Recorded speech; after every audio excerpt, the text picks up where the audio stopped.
Okay, this is my video on how to deal with a sheep's fleece from start to finish.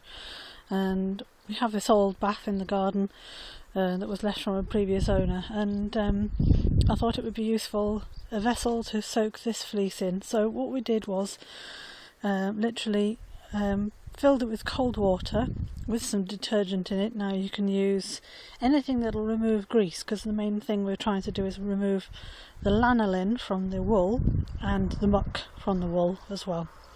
So we just had some washing liquid, clothes washing liquid that we weren't using, so using that you can use washing up liquid, anything that has the ability to remove the grease from the actual fleece. So made a fairly strong solution up in this bath, and then placed the fleece into the water and let it soak.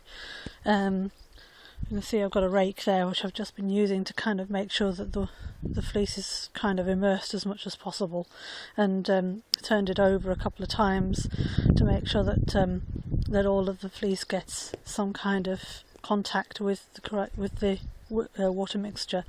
And also, because this doesn't have a plug anymore, I've plugged up the hole with a piece of roofing felt and a stone, so I've got the rake there to make it easier to get at that when I need to empty the bath. So this has now had 2 soaks with the detergent mixture, and because this bath isn't watertight with that felt and stone combination plug, it does drain off gradually over time. So as I'm filling it up, it's helping to rinse off the mixture every time. So at the moment I'm just filling it up again.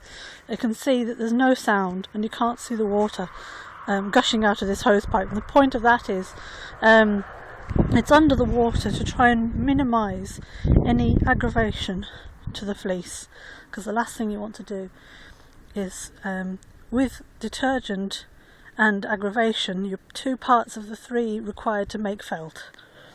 So we don't have any heat here. There's definitely no heat here today. It's quite cold for the middle of July.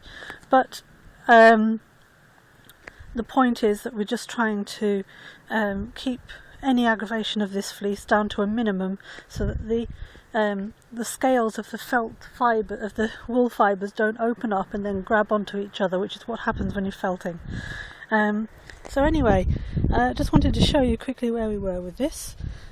You can't really make out, maybe if I get in a bit closer, you can see there are some slight discolorations still within this mixture. When you pull it away from the water, it dries a lot whiter.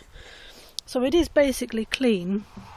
I'm just trying to pull this back to show what difference it makes when the wool is out of the water.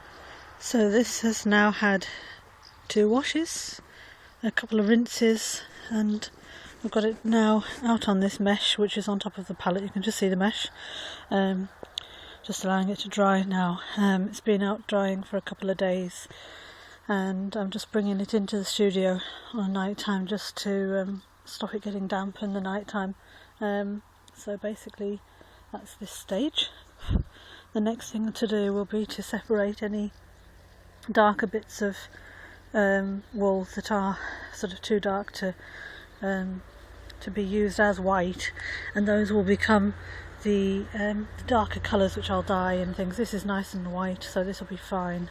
And then the next stage from that will be to use my picker, which opens up the fibres in the same sort of way that this has done, looks like here, but it gets even fluffier than that, and the picker pulls apart these fibres and any vegetable matter, which is things like, you can see little bits there, those sort of things, they all fall out and then they can be removed later on, and it makes a nice fine wool ready for carding. Okay, so that's the next stage. Okay.